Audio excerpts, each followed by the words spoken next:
Hi, this is Josh Marshall, and this is the Josh Marshall Podcast.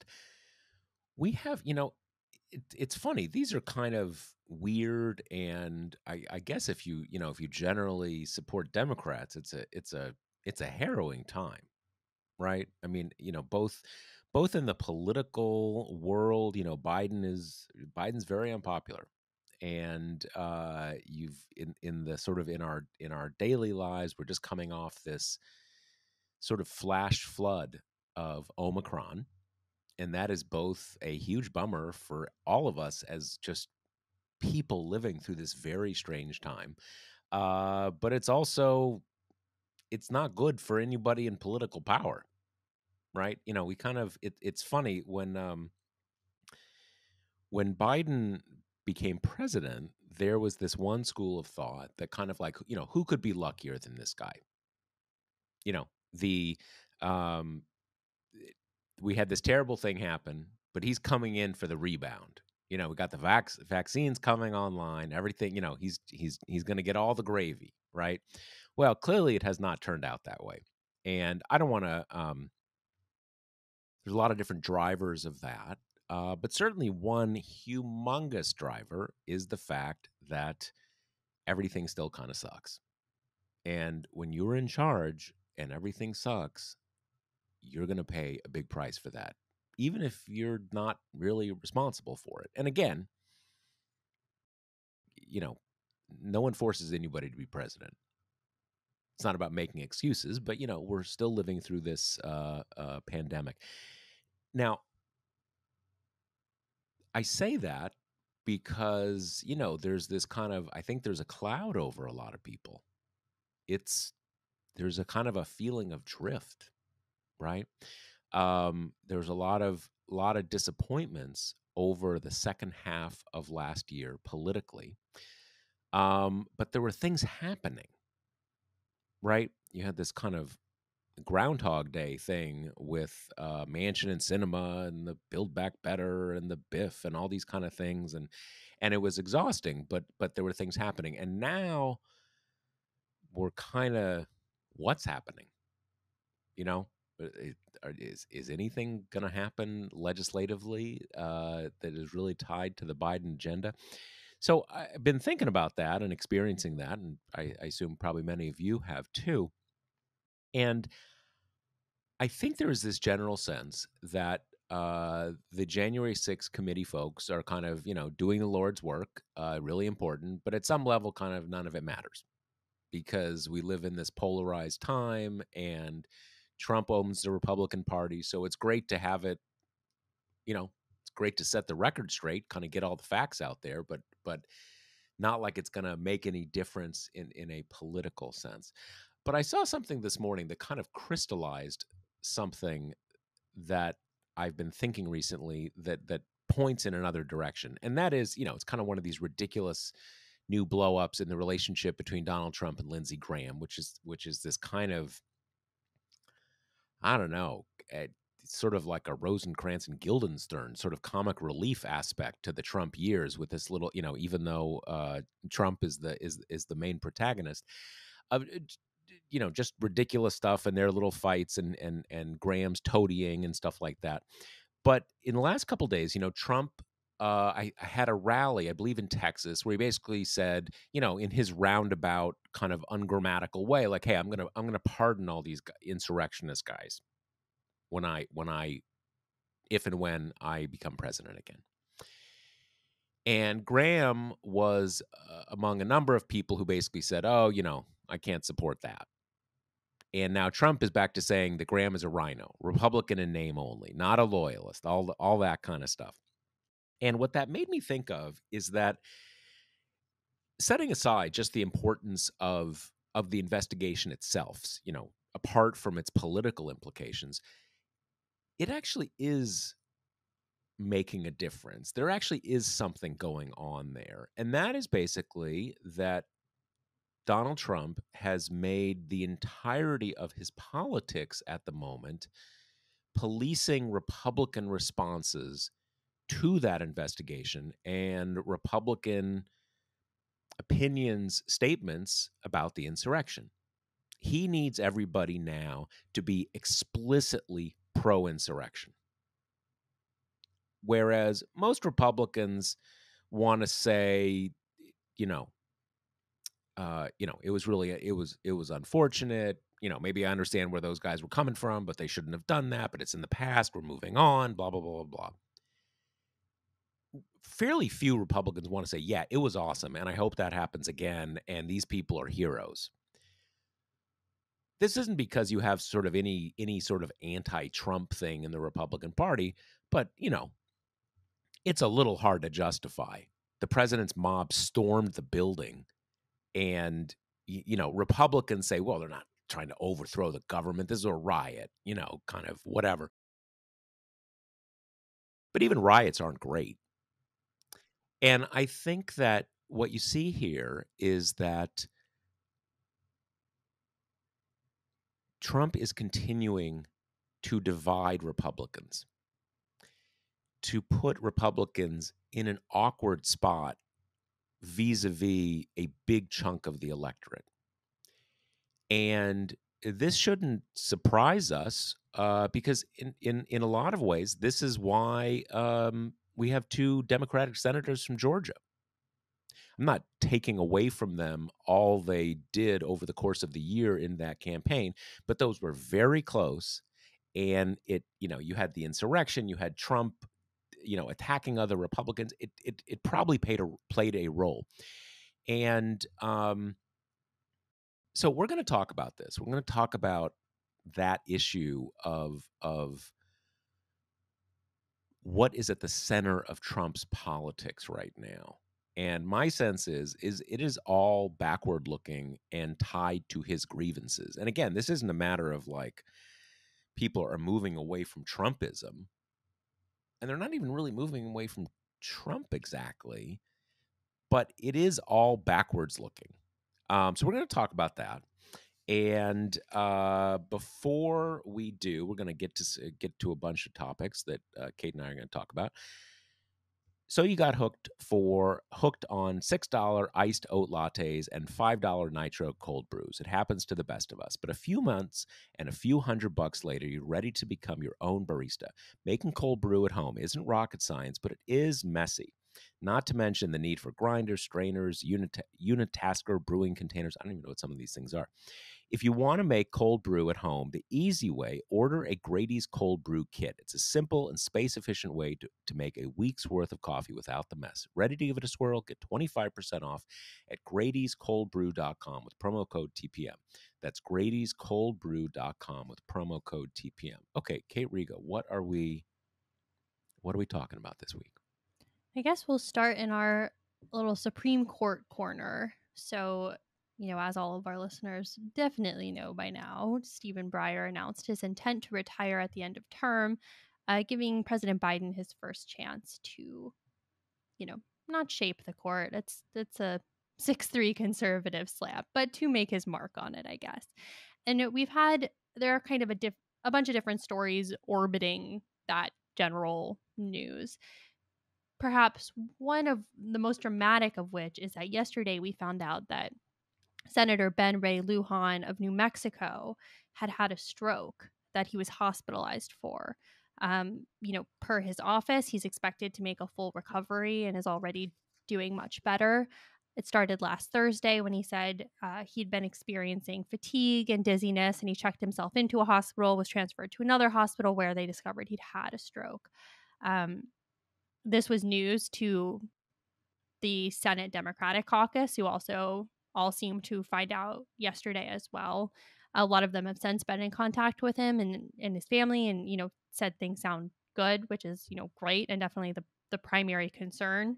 And it's kind of impossible to transition to the political element of this without sounding like a ghoul, but it does really bring up, I think, the precariousness of the 50-seat majority, quote unquote majority, not least because Lujan is 49. That's a spring chicken in this Senate where the median age is about 64. So I think, Also a spring chicken in terms of having a stroke. I mean, people right, have, certainly people have strokes in their 40s, but that's pretty young. So it is surprising. right.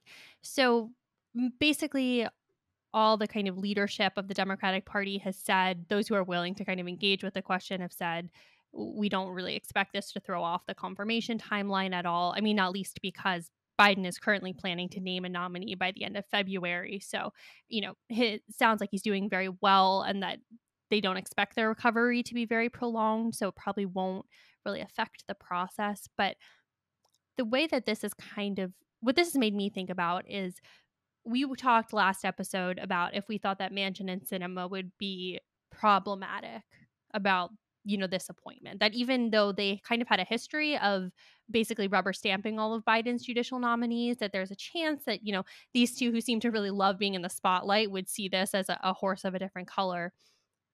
But their statements so far have kind of indicated that they're not planning to take issue with the person based on her her politics, how liberal she is. The concern that I kind of had living in the back of my head is, if it's not going to be, it must be a bipartisan judge. I could see them doing something like process oriented. We don't want this to go too fast. We yelled at Amy Coney Barrett's nomination for moving too quickly. We can't be hypocrites kind of thing. And we haven't heard anything from Cinema on that score because, she just doesn't talk that much. But Manchin is out there having said, there it'll take less time if it's someone who's already been vetted, if it's someone who's already been, elevated to another high court kind of thing, which seems to be talking about Ketanji Brown Jackson, who's already been elevated to, basically kind of the second highest court in the land. So that doesn't so much seem to be a problem. But right now we're looking at a time frame of a nominee by the end of February. Durbin said yesterday they're hoping to get that confirmation kind of wrapped 40 days later. So that's the time frame we're looking at. What kind of strikes you, Josh, about the whole Well, timing element of let me this? ask a technical tool, two technical questions. During the pandemic, I mean, earlier in the pandemic, we had this whole thing of remote voting, Mhm. right? And they uh, made some rule changes to allow that. Even now I'm kind of forgetting whether that was just the House or the Senate. Is that relevant here? Is that still allowed where you can do remote voting? Just the House. Just the House. Mhm. Was it always? And was it always just the House? I believe so. I only Yeah. No. remember it being in the House, I and they just extended it in the House as well. Right. Okay. So it's not obviously relevant. So the other question, and I know this has come up, and I have seen it dismissed as basically not an issue, but I'm curious if you've heard more about this. Mhm. There's no, I don't think there's no constitutional thing as announcing your intent to resign. So Right. is there's not an issue with approving the replacement while Breyer is still on the bench? I guess everybody kind of agrees that's just not a problem. Yeah, everything I've seen said that's on the up and up. Yeah. Okay. So yeah, those are just the two kind of technical questions. I mean, one thing we should mention here is I'm pretty certain of this, that the governor of New Mexico is a Democrat. So again, not to trivialize this health crisis, but if for whatever reason there was a replacement had to be made, it would be another Democrat. And again, I want to emphasize, I think that um, everything we've seen about this suggests that it was a very minor event as strokes go. Obviously, any stroke is a major event, but like didn't lose consciousness, had some fatigue, had some dizziness, something like that. So I think, as Kate said, every reason to believe he's going to recover and be fine, and so on and so forth. But just to kind of clear up that point, um, you know, uh, my sense is this is going to basically kind of just go through, and I would not be surprised if a few Republicans ended up voting to confirm. It's generally, I mean, it's funny. I wouldn't even, I don't think this is required, but it's generally seen as kind of poor form. Like, okay, you just approved this person for this other seat. Now you're going to not approve them for the Supreme Court. That's like hypocritical or something, but not really. If I were if I were a senator and I was in this position and a Republican president um nominated someone to, I'd apply a different standard. Supreme Court's different. But in any case, that is usually a determining thing. Um, I don't think I don't think Republicans are going to approach this as, kind of a deep loyalty vote, in the sense of, like, Republicans will never lots of Republicans will never forgive Mitt Romney for voting to impeach Donald Trump in the first impeachment. It's not going to be that way. So I think it's going to go through. If Biden isn't even expected to announce his person until towards the end of February, I doubt it'll be a problem with Lujan being there for a vote. So I suspect it's going to move ahead through. That's my sense as well. However, that has not stopped many of the Republican Party from being fairly horrible about just the notion of nominating a Black woman before we even know who it's going to be. And, the reactions have ranged. A big argument that a lot of them kind of fall into is this, this is affirmative action / this is unfair to white people kind of thing, as if the court hasn't been dominated by white people since its inception. But, you know, the argument about this kind of, I'd say Roger Wicker has had the highest profile kind of argument so far. He said, this is like a quota system compared it to affirmative action. He was asked yesterday, do you stand by these comments? Do you regret saying them? He said, I'm going to let the interview stand. So stands by them. Then you had Josh Hawley's yesterday, who it just really made me laugh. His argument was basically, oh yeah, well, if he wants a Black nominee so much, why hasn't he supported all the Black nominees forever and ever? Mentioning Clarence Thomas and such, which that gotcha argument, just that made me laugh. Yeah, I mean, these are silly arguments, even by the terms of, I mean, the making the affirmative action argument is, I think, an abhorrent argument in this context, but it's not a silly argument, in the sense that that is a very known attack in our political culture, and it will have traction with a lot of people.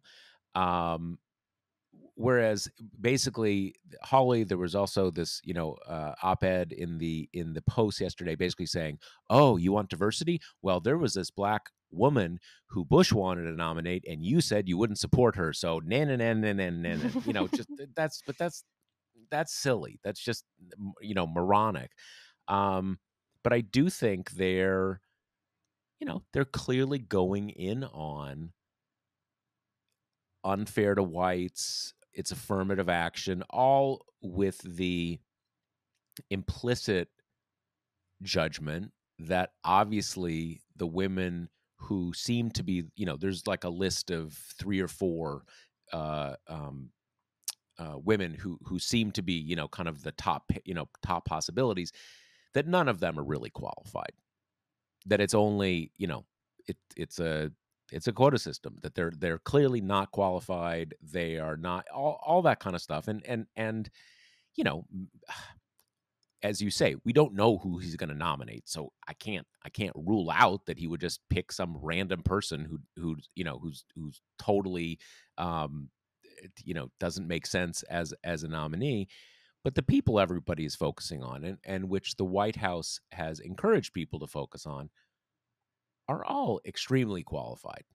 That's just kind of open and shut. I mean, again, with the one example that we have just mentioned, she was just confirmed, I think, 6 months ago or something like that, to the D.C. Circuit, which is the top circuit in the country. Often like a launching ground for Supreme Court nominees.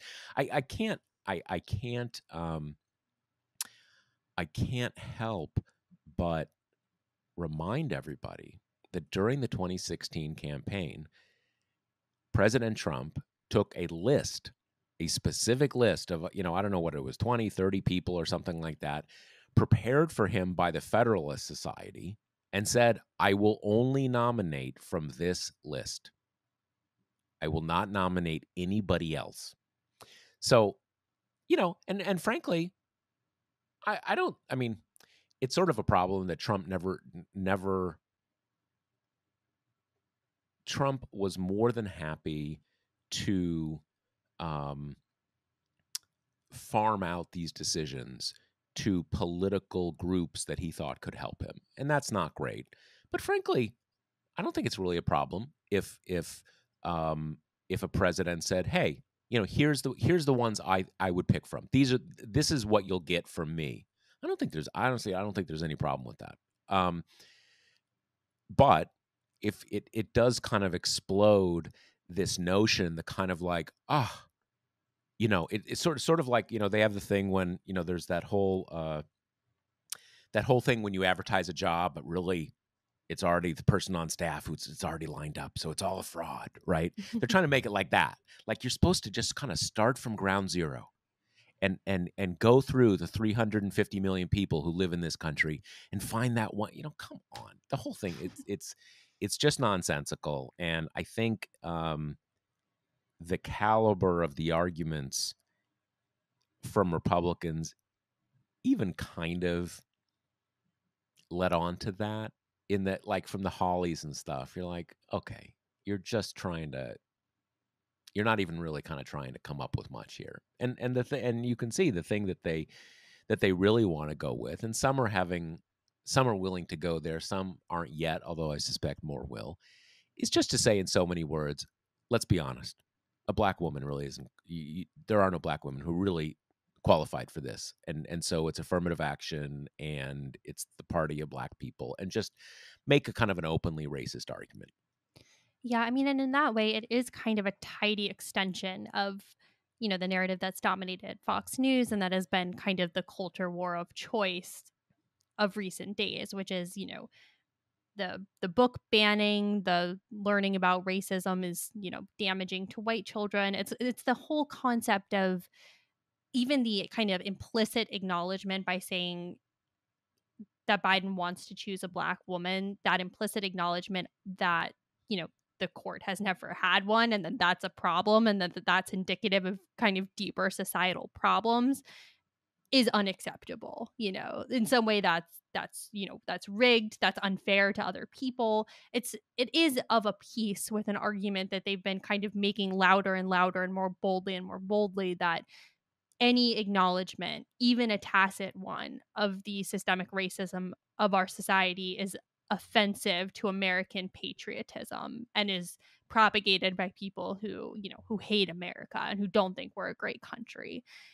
And obviously I think that is completely, ridiculous and all the rest, but it's, in some ways, I think that narrative, which has so successfully taken root in the Fox News world, has made it difficult for Democrats to craft an argument which is something like America is great because of the people who like fight back against these systemic injustices, or because of, the various civil rights movements we've had and that kind of thing. And I think it has made it a little bit difficult for Democrats to portray that fight in a positive way, and instead has left them with the argument, all these things are bad. All these things in our society are broken and unfair and harmful. And again, it's not that I don't think that's true, but I don't know if that's a great political message. I mean, it's like we just came off this whole voting rights fight where everything was so dire, and for good reason. I mean, things are very, very dangerous, but I think it's kind of contributing to the dragging down of Democrats' morale that there's not been a very neat way of saying, here's all the stuff we have to fix, but putting that in the wrapper of, you know, and fixing it is why we're great, or, this is a positive mission. This is a kind of communal push that we should, we all proudly take on this fight. I think there's been a little bit of a lack of that, which is kind of infused everything Democrats are trying to do with this kind of despair that I Right, think you right. mentioned at the top. Well, I think there are a few different things here. One is just the fact that you can't seem smart when you're losing, right? Yeah.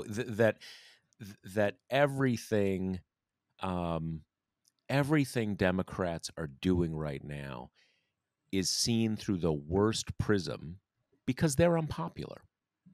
Now, you could say, well, they're unpopular because they're doing it so badly. Well, maybe, but sometimes you're unpopular because of things that are either beyond your control or not immediate, blah blah blah blah blah. It's hard to seem smart when you're losing, and right now Democrats are losing. I'm not saying they're going to be losing at the end of the calendar year, but right now it's not going well.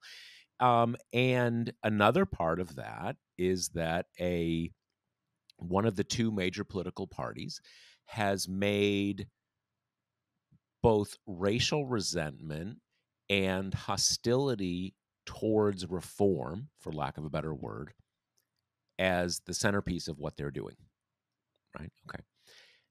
But Democrats, I think, have some responsibility for this. It is not, at least to me, it is not complicated at all to have a story of America that puts liberationist reformism at the center of what it means to be American. That's certainly my the way I look at being an American. Um, and where a lot of the greatest triumphs of America, of the American political tradition, is democratization, is the civil rights movement, is the liberationist impulse behind the Civil War, all these kind of things. I think part of what is going on now, though, is that the conversation within the Democratic Party, which has many very positive elements to it, often forecloses that path on its own. It's, it's America is fundamentally a racist society. America, slavery is the core story of America.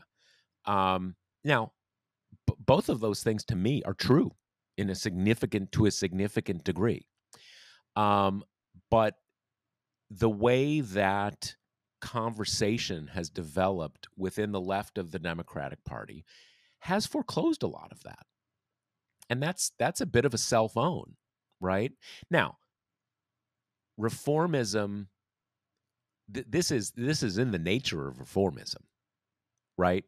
You deep critiques of your own country, of your own actions are inevitably always part of any kind of reformism. That is just, you can't get up the momentum if you're saying, "Man, we are first of all, we are awesome." And let's be clear that we're awesome, but there's a few things we could work on. Here's one of them. This is just kind of in the nature of, that's politics, that's life, that's how social change happens. But I do think, again, I some of that is coming from the dialogue, the discourse within the Democratic Party. And that's just a fact, and that's having an effect. I mean, and a fundamental question here is, would we be having the same conversation if Democrats' voting rights push had succeeded? If the reconciliation bill had succeeded. To some degree, the negative tenor is by virtue of the fact that these reform movements have failed, and have failed at the hands of members of the party trying to do the reforming, which is why I think this nomination gives the White House a real life raft to kind of turn that around, because, and cinema and Manchin have surprised us many times, but as things stand right now, it doesn't look like this is going to be yet another intra-democratic fight. It's going to be a little piece of this reform movement that seems like it'll have the whole party united behind it. That'll probably give Democratic constituents something to be excited about, a win that's sorely needed. So maybe that'll kind of be the narrative pivot that this retirement offers Democrats, especially kind of as we get closer to the midterms. Yeah, no, I think that's right. I mean, and again, it's hard to seem smart when you're losing. That is just a reality of politics that people always forget. And if you can have a win, that just puts some spring in your step. That's just a reality. So I think that's right. I mean, we'll see. They still, um, you know, there are a lot of things that would be helpful for Democrats to be able to do um, this year, and their ability to do them seems fairly constrained. So there's a lot of work to do, but I agree with that. So the other kind of fun part of this that we just found out about is that Doug Jones, the former senator from Alabama, is going to be the quote unquote Sherpa for whoever Biden's nominee is, a job that kind of entails, introducing the nominee to senators and kind of guiding her just through the hearing process, preparing her. Usually it's a person who has very thorough knowledge of the Senate and the Senate Judiciary Committee's kind of inner workings. Um, Previous Sherpas have been John Kill for Brett Kavanaugh and Kelly Ayotte for Neil Gorsuch. Amy Coney Barrett didn't have one because of the compressed nature of her confirmation. So, I'm curious to hear what you think about Jones, who obviously has a kind of a very uh, impressive personal background as a prosecutor who successfully prosecuted two KKK members responsible for the Birmingham bombings. But he was only in the chamber for 3 years. Yeah, I mean, I think it's sort of a bit of an inspired pick, right? Just because he's out of work, first of all, so he's available. And as you suggest, he has, despite being a white man, has some cred from the civil rights tradition, for lack of a better word, because of his prosecutorial work in the past with the KKK and so forth. And I think there's Democrats, and I mean in this case, the mass of Democrats, they liked him. Right, he's just a popular guy. I think that one of the many, I mean, they liked him because he won a Senate seat from Alabama, which speaks for itself. But I think they also like him because, unlike a lot of people in that situation, he didn't he didn't make votes chasing after notional moderates, and obviously he lost. And I think that uh, I don't want to say it was always completely hopeless that he would win re-election. It was certainly a long shot, and I think it was, regardless, I think it was the right electoral decision to do that, and just the right decision, right? So people like that. I think there's a lot of people who kind of wish that he was the attorney general, right? So there's that. So it's an inspired choice, kind of across the board, I think. And he's just a Yeah. likable guy, right? Some senators you kind of like, I wouldn't want to hang out with that guy, but like Doug Jones, like, nice guy. And it's funny, I'm sure his appeal has just grown so much for doing what you say, not making life hard for the Democrats, even though his reelection was going to be well nigh impossible, kind of starkly against the backdrop of Cinema and Manchin making the party's life impossible. So I'm sure his stock has only gone up in his absence. Absolutely, absolutely. And his stock was pretty high to start Right. with. Exactly. Okay, so now we're going to talk a little bit about this kind of burgeoning election reform movement happening. It's been a bipartisan group of senators. Susan Collins pegged the number at 16 this week, though she did not give the party breakdown, which, as we know, is important because we've I seen mean, some extremely burgeoning important. bipartisan movements Right. before. Yeah, yeah, yeah. Um, Probably the most kind of notable of those that actually, went to the floor and went to a vote and failed and everything is the January 6th, back when it was a commission, which ultimately got 6 Republican senators, which, due to the filibuster, is the same as having no Republican Yep. Yep. senators.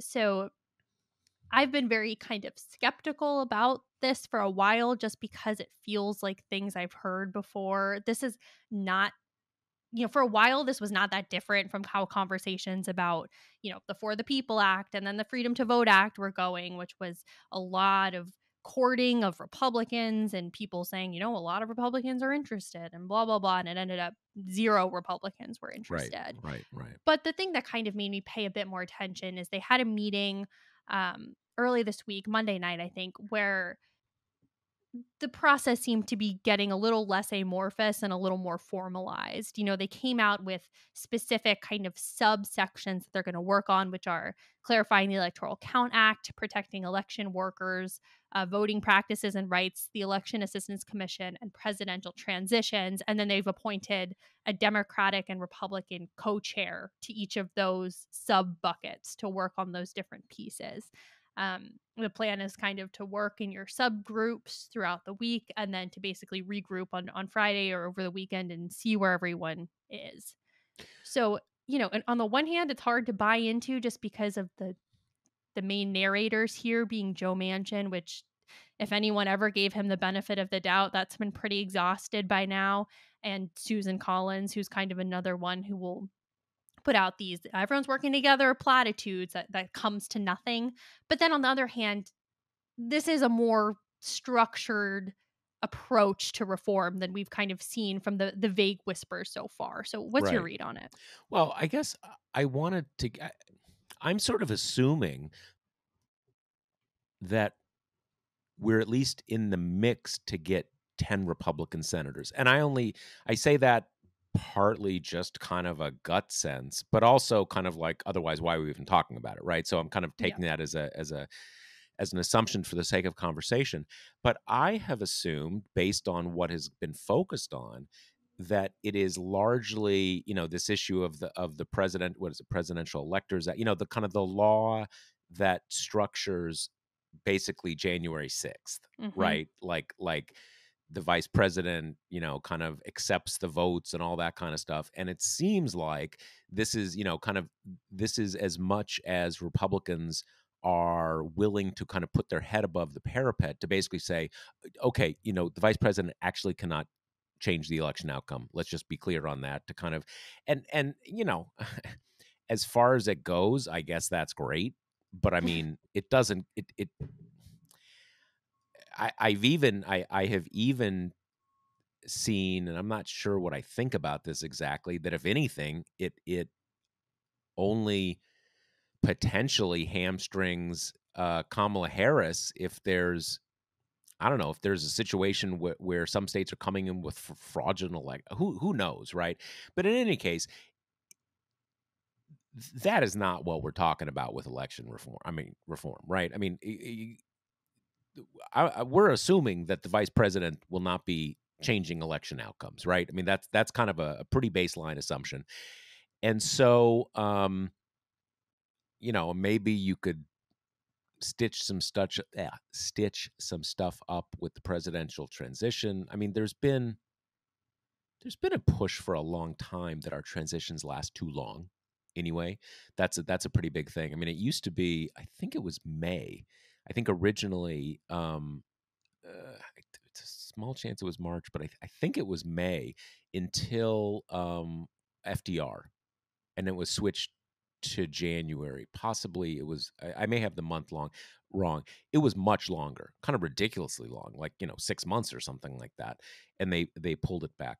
Um, but I guess whether this is meaningful in any real way is gonna come out on. I think one of your buckets was kind of protecting voting practices, which I guess would be, well, I don't know. I mean, do we know like what that's going to be? If it turns out that it's like mandating voter ID, that's not going to be great. Um, Right. No, we so basically know no details. The only reason we know these categories is because Manchin came out of the meeting and read them off a piece of paper, and then I think kind of instantly regretted doing so, and no other senator would talk about the specific subsections. But, one thing Collins did say is someone asked, is there any chance that this legislative bundle will have pieces of the voting legislation that Democrats tried and failed to pass, earlier or last month? And she said, our main goal here is to get 60 votes. I think that becomes much more difficult if we try to relitigate rejected legislation essentially. So doesn't seem like this is going to be a forum for salvaged pieces of, Yeah. making voting easier. Yeah, and, of course not, right? I mean, Yeah, exactly. it's, I mean, look, most of the things Republicans are highly committed to, um, advancing and entrenching their political power with restrictions on voting rights and various mechanisms that allow gerrymandered Republican state legislatures to, if not just toss out the results of elections, intervene in them. That's their strategy. So kind of like I, it's a little hard to know what possible basis of compromise there is because one side wants to make it harder to vote, the other side wants to make it easier to vote. I mean, how do you compromise? They have different objectives. So, Right. Yeah, I mean, not I too guess optimistic. I kind of have putting on my caring about the democracy hat. I see this as a potential bad thing just because it'll let Republicans point to something when people say, you're actively working against the franchise to be like, no, no, no, we backed this electoral reform bill. We care deeply about the democracy kind of thing. And then, taking that off and putting on my punditry hat, I think it's potentially a good thing just to show some kind of productivity, to give it's kind of the same as you said earlier about the all the bad stuff that's happening. Whatever happens basically goes to the credit of the party that's in charge. So whether or not it's a bipartisan push, Democrats will get to claim credit for getting it through just because they happen to be the party in charge. And that could be some sort of, low hanging, mild, hey, look, we did something else since that COVID relief bill back in March or whatever it was. Right, So right, right, those right, are kind right. of my initial feelings about it before we've seen it fleshed out or the details and anything like that. Yeah, I mean, the only thing I have at least seen in various discussions that there's some kind of, consensus about is, we got to make clear vice presidents can't overturn elections, which, again, like, okay, okay, great. Like we can do that, but that is pretty meaningless. And, it's funny. I actually, I think John Eastman said this, and some Republicans are saying this, but I've even seen some Democrats saying, well, I guess this means that they were right all along, that now vice presidents do have the right to change the law. Like, no, no, it doesn't. I mean, like it's that's my only kind of slight hesitation is that you get into kind of stupid conversations like that. And, it kind of comes down to the reality, though. There are no legislative fixes to just declaring that you won the election when you didn't, right? If you're going to come up with this about the president can just change the result, vice president can just change the result, you can come up with a bunch of other things. You're not going to, you're not going to have the motivations and transgressive approach that we saw in 2020 continuing. But now the Trumps and Giuliani's and John Eastman say, well, got rid of that vice president thing. I guess we're going to have to go along with the actual votes. Oh, well, that's not how it works. Right. So we'll be keeping an eye on that as it kind of develops and we get more details. But speaking of, you know, overthrowing the government, etc., we kind of wanted to circle back to how Josh opened the show, talking about the Trump Graham fight, but more intrinsically, just this fact that Trump is so stuck on relitigating 2020, relitigating the mob. And it's not a new thing from his personality. This happens all the time. Whenever he's obsessed with something, whether it be Hillary Clinton or that weird stretch where he was so into water pressure and he couldn't stop talking about it, whatever's on his mind, it's pretty easy to tell what it is. And right now, it's, you know, it is last January and it is incorporating as part of the fealty he demands people to be pro mob, people to say he was right about the mob, everyone else is wrong. How the mob members are treated is an extension of that. And that's kind of I think a piece of we're seeing some pieces come out that are kind of, Trump's grip on the party is slackening, and a lot of that I think has to do with the fact that there is a lot of Republicans, even ones who like Trump, who don't want to talk about January 6th. You don't see that as a particularly bright shining light for them. And he's so stuck on it, which I think is also having the other effect of elevating Ron DeSantis a little bit as a figure who is Trump in all but mob obsession. Right. Well, and also big lie obsession. I mean, he's Right. down with the big lie, but that's clearly, I mean, I think, the point I tried to make as clearly as I could in a post I did about this morning is this isn't about like, oh, the old normal Republicans are coming back. These are all like hardcore Trumpers, and they want to benefit from the big lie. They want to benefit from the insurrection.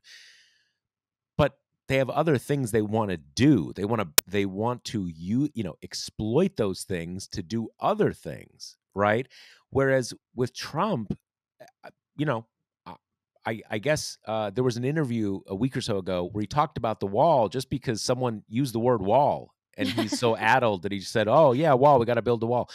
He doesn't talk about any kind of policy things anymore, and in a way, this actually goes back to early in his presidency. If you think about it, it it goes everything goes back to the Russia thing.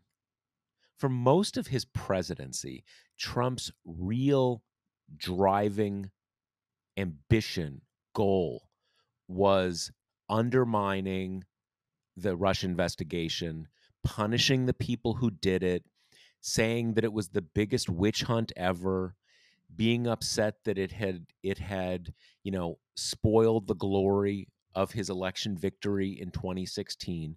So in a sense, the sort of the backward lookingness started early in his presidency.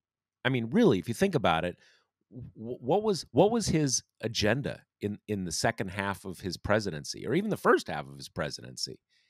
It was attacking the Russia investigation.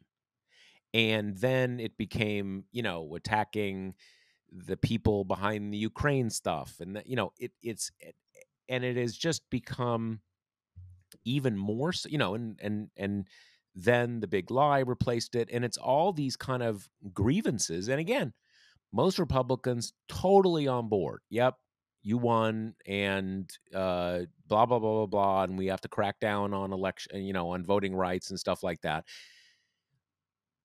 But you need to have something a little more forward looking too, right? What's the next terrible thing you're going to do, right? It's what terrible thing have you done for me lately?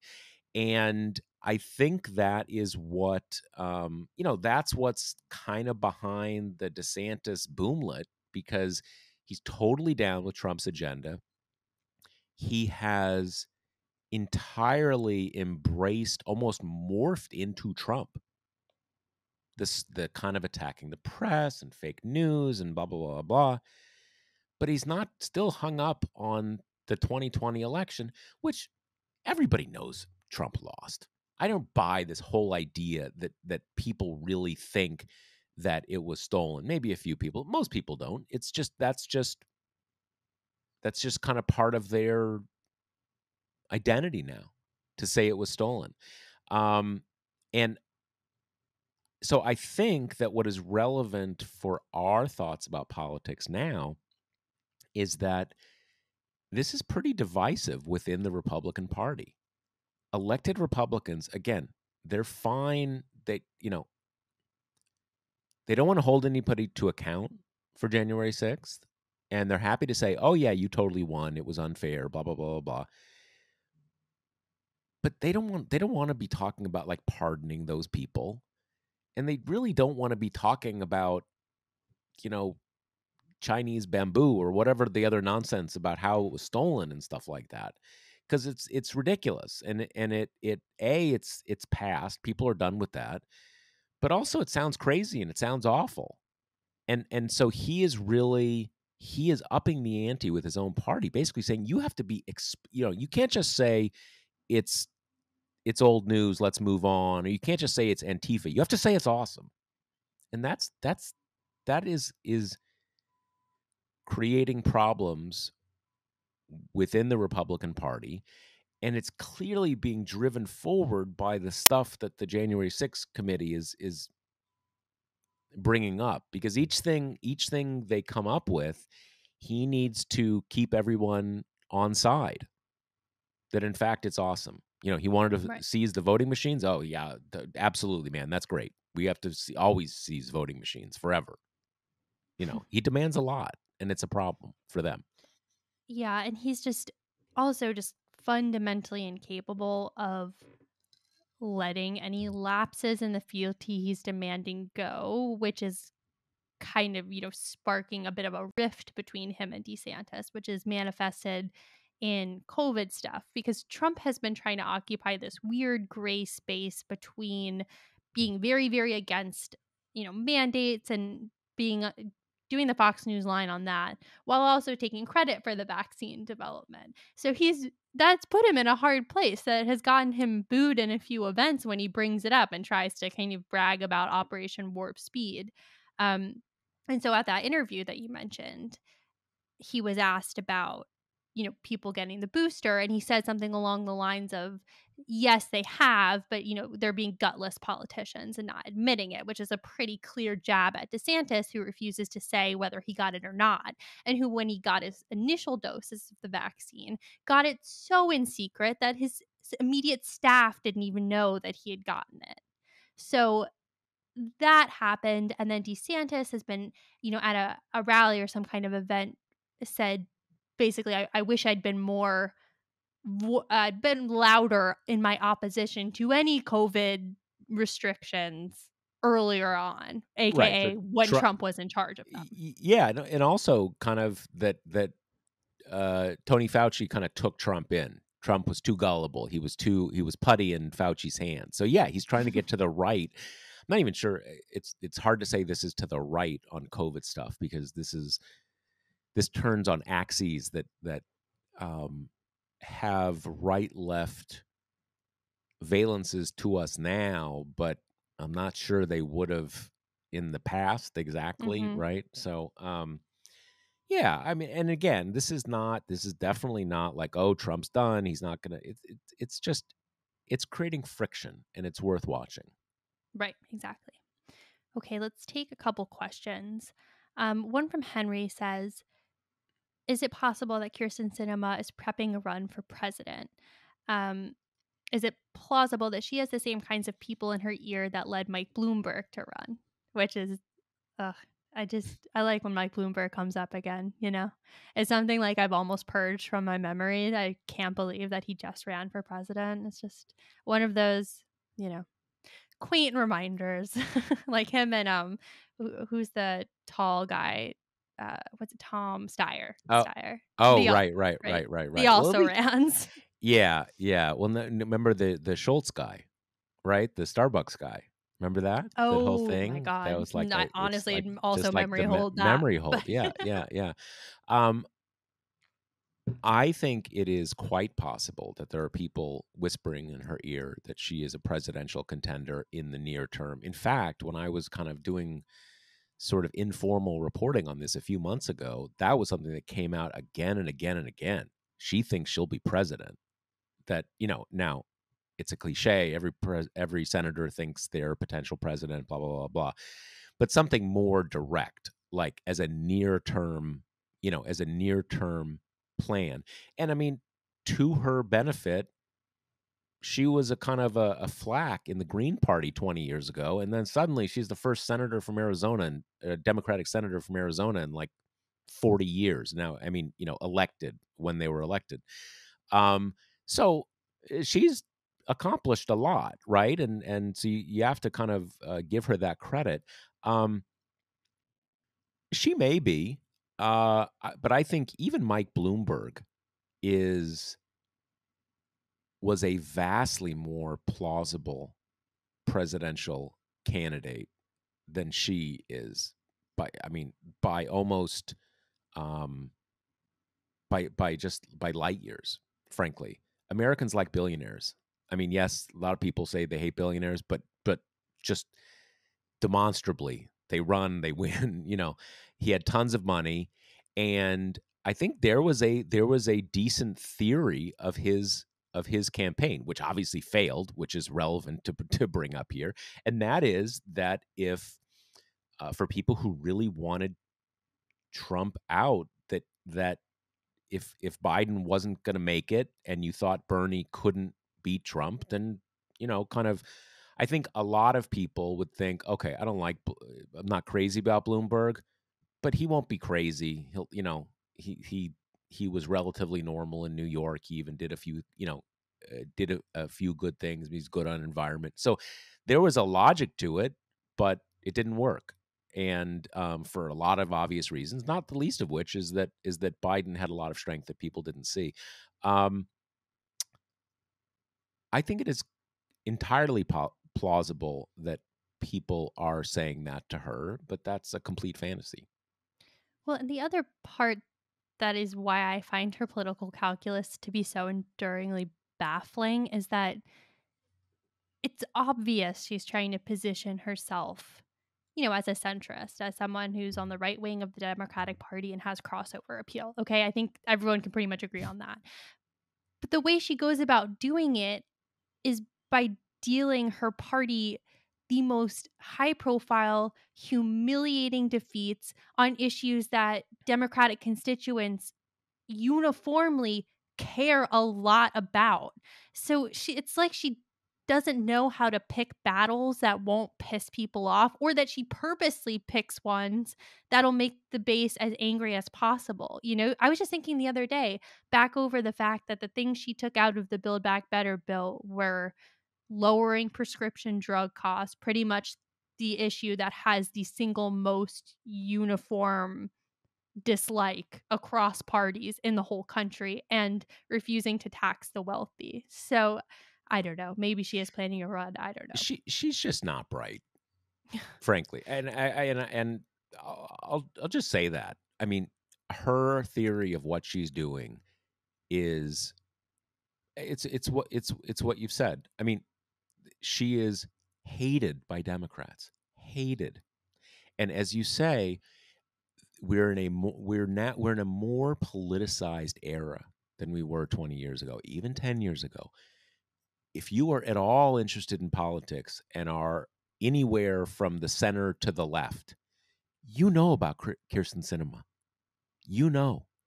This isn't like you didn't. This isn't like, oh, it's the inner workings of the Senate. No one knows. Everybody knows. And she has, as you say, the most high profile things for the least justification. There was a poll that when I last wrote about this a week or so ago, there was a poll that she's down to 8% favorability among Democrats in Arizona. 8%. 8%. That is not even just like 8% overall among your own party. Incumbents never get below 75 of their own party. And her crossover appeal, she's also very unpopular among independents in the state. Her appeal is among hardcore Republicans who like that she's shafting her own party. And Exactly. so it's the whole thing is just absurd. It would be I'm not sure I don't know if it'd be better or worse, but it would be different if you were looking at her and like, wow, master plan. I hate her for doing so well for herself. She's not. Her career's over. She's just the only one who doesn't realize it yet. Yeah, and I didn't want to let this cinema moment pass without sharing this anecdote that happened late last night in the Senate, which was she got mad about how long the vote process was taking. And to add some context, what most of the votes that the Senate's been doing are slate upon slate of judicial nominations. So that's basically what all this is. But she confronted Schumer about it, per a Bloomberg reporter, and said, "Could we have some discipline in the votes ever? You're in charge." And then apparently he tried to mollify her later, and she exclaimed, "Fine," before storming out of the Senate. And just to add a little note, there's something that would streamline the Senate voting process, and she just voted against it last week. So I just can't. I it I was at a loss for words that, someone who just kind of stabbed her party's agenda in the heart on this very, very high profile stage has the gall to go to her party leader and say, "You're in charge. Take the reins. Why are the votes taking so long?" It's stunning to me. Stunning. Yeah, she's just a ridiculous person. Yep. Okay, let's take one more question. This is from Mike who says, "Are we seeing the transformation of Build Back Better from failed bill into 2022 campaign platform? As you've discussed previously, a general 'we need more Democrats' message is a tough sell, but something like 'we can have all the great things in Build Back Better if we have more Democrats' seem like it could be a winning message." And he mentions he's starting to hear kind of snippets of this kind of thinking from Warren, Durbin, even Biden. Do you think there's something to this? Um, I think there probably is. I think one of the problems with Build Back Better that Democrats have not been leveled with themselves enough about is that something can be popular and yet not popular at the same time. The things that are in there, generally speaking, are very popular, but 2021 has been a year where everybody's life is still turned upside down by COVID.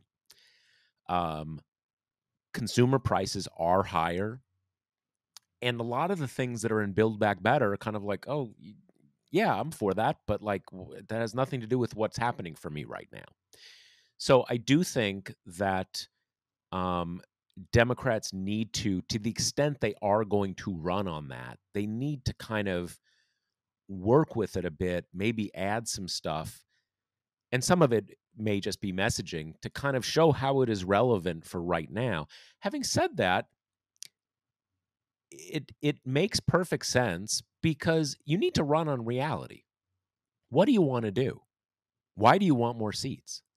It does. I mean, a lot of people who are very frustrated right now have this thing of saying, oh, we gave you 50 seats and you didn't get anything done. Now you want more seats, blah, blah. I mean, I get it. It's frustrating, but it's virtually impossible to pass big legislation with 50 votes. It just is. Um, and so there's a lot of stuff. Oh, don't mention Trump. You got to change blah, blah. You can be coherent and strong if you run on what you want to do and how you will be able to do it. And Build Back Better, or some form of it, is what they want to do, is what Democrats want to do. It's popular. And what do they need to do it? They need more seats in the Senate. And in messaging that, they wouldn't be restricted to the same parameters that have kind of, contributed to the crafting of Build Back Better as this huge omnibus, which left a lot of people not really knowing what's in it because this is Yep. just a messaging game. So, and I think what you said about, the pandemic and people's lives definitely plays in. And I think it would be really easy to recalibrate that. For instance, take out the universal pre-care stuff and the child care stuff and the child tax credit, bundle that into a we know families with children are having it really hard right now. Here's how we would address that. And Yep. that's all stuff that was in Build Back Better, but I don't think normal people really know that. So just take that out, silo there. That's your childcare plan. Take out the climate stuff. Here's what we want to do on climate. They already have all the planks written. And to your point about how hard it is to pass things with 50 people, they came within 2 votes. They came excruciatingly close to this huge slate of progressive ideas and proposals. So, it's not all they really can say we only need a few more people Hmm. and look at all this different stuff we would do. Yeah. So, No, even I though mean, the reality is if they get a few more senators, they're going to have to bundle it all back up into reconciliation yeah, I mean, packages again, but they can, if they have the votes, they have the votes. And I think, one of the lessons that is important for Democrats to sort of internalize about Build Back Better is that a lot of it ended up being, people talk a lot about, oh, like, oh, it was a reconciliation bill for a long time, or the $3.5 trillion bill, all these packagings that are either irrelevant or sound bad to mhm, many mhm. people. But the other thing is that it ended up in many ways being presented, being discussed in a way that is very internal to the Democratic Party, and particularly activists and political people within the Democratic Party. And that was that it's transformative. It's the transformative thing. And a lot about the price tag was basically about a long-standing intra-democratic argument about spending. Do you need pay-fors? Do you need to worry about deficits? Are we still kind of on, Clinton neoliberal thinking and triangulation and all this kind of stuff? And for many Democrats, for very understandable reasons, it became a big deal that it was expensive. It wasn't just that it was okay that it was expensive. It was good that was one of the selling points, is how expensive it was. Because that meant that in that intra-democratic context, we're done with the Clinton stuff. We're not kind of uh pinching pennies and trying to do work requirements and means testing and worry about, kind of half of our politics is deficit reduction. We're going to go big and we're going to transform and all this kind of stuff. Now, that has a lot, it's a complicated argument among Democrats, but there's a lot of logic to that in the sort of the evolving multi-decade conversation that Democrats have had really over the last 25 years about Clintonism and what comes after Clintonism, basically, maybe also what comes after Obama. But to most, to people who are not plugged into that conversation, when you say it's going to transform the country. Now, Republicans often kind of say like, oh, what are you going to do? Turn us into socialism or turn us into Antifa? There's that kind of stuff. But there's other people who are just like, can we just have lower, drug costs? Or can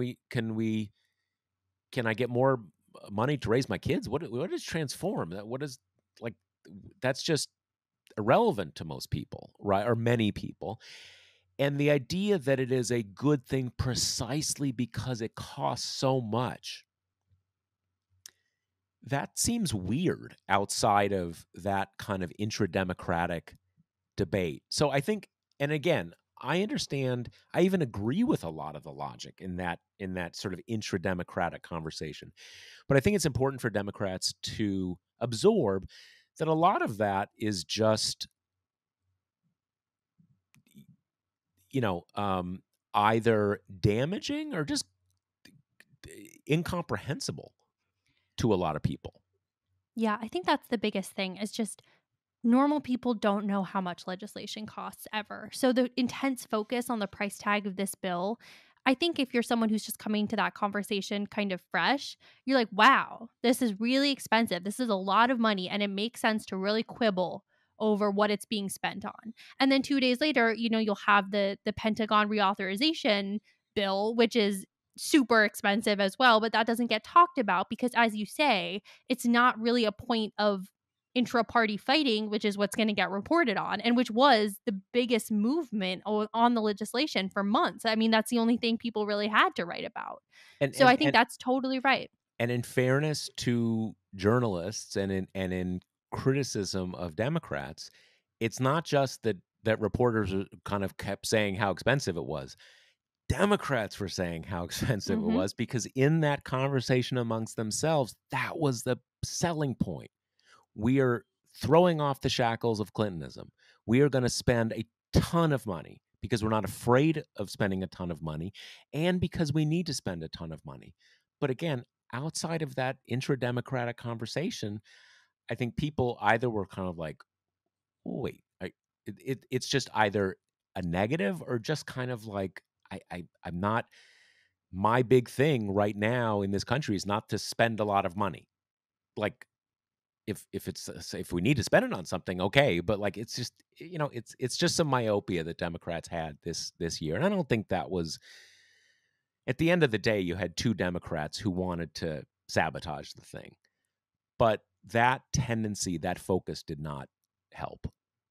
I also wonder, whenever they kind of regroup and do this again, whether it be with, post midterms or if they try it again this term, I wonder if there's value in, even though the bill will be very comprehensive and include a lot of stuff. I wonder if it just makes sense to kind of name it and market it off whatever's most popular that you have inside of it. Because I think the problem with Build Back Better, first of all, reporters didn't like using the cutesy name, and it doesn't really mean anything. It doesn't convey anything. At least with Mhm. the COVID relief thing, you could call it that, which makes sense to people, or its real name I think was like American Jobs and Family. So at least you got kind of a sense of what it was Right. for. Right. I Right. wonder if this time, even if it's say Build Back Better with the components that we know it to have, I wonder if you market it as a families and childcare bill or a climate bill or just something that's easier for people to get their heads around and less amorphous, and then figure out later how to market the other pieces of it that don't, kind of fit the heading. No, I look, it's it is obvious in every other concept, in every other context, that a label, a slogan is not a description, right? It's not a laundry list. Why would it ever be a laundry list? You say something that captures an element of it and gets people inspired. And that is, again, there's a lot that went into things that went badly this year, but this is part of it. And so hopefully that's some lessons learned. Exactly. All right. So remember that the Josh Marshall podcast brought to you by Grady's Cold Brew Iced Coffee. You can get 25% off at Grady'sColdBrew.com with promo code TPM. All right, see you next That's week. it. Later. The Josh Marshall podcast is hosted by me, TPM reporter Kate Riga, and TPM founder, editor-in-chief Josh Marshall. The show is produced by Jackie Wilhelm. Thanks to Why Not Jansfeld for our podcast theme song, and thanks to all our TPM members who make this possible. Rate and review us on Apple Podcasts, and subscribe wherever you listen.